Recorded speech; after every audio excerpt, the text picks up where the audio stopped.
Aduh, kayaknya anak saya gak usah deh diajarin main sensory play kayak gitu. Kan cuma pegang-pegang pasir, adonan, tepung, cium-cium rempah, di rumah juga bisa.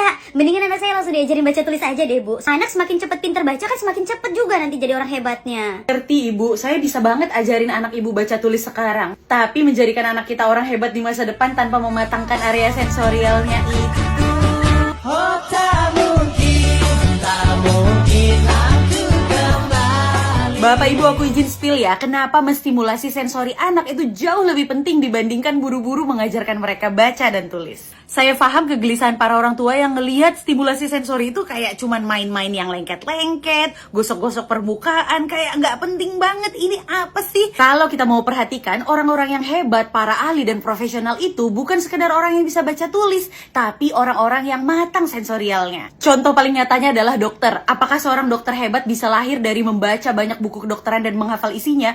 Enggak. Dokter yang hebat adalah dokter yang dengan teliti merasakan tekstur, sensasi, suhu yang ada di tubuh pasiennya. Melihat perubahan warna kalau terjadi lebam ataupun pemecahan pembuluh. Dia bisa membedakan dengan teliti suara detakan jantung, denyut nadi. Artinya dokter yang baik adalah dokter yang matang sensorialnya alias panca inderanya sensitif. Atau misalnya menjadi koki. Apakah menjadi koki hebat itu bisa dicapai dengan membaca ribuan buku resep? Enggak. Seorang koki menjadi hebat karena dia memiliki sensitivitas terhadap bau aroma bahan, tekstur bahan makanan yang segar atau tidak, dan bagaimana memadukan ini menjadi masakan yang lezat. Lagi-lagi apa yang dibutuhkan?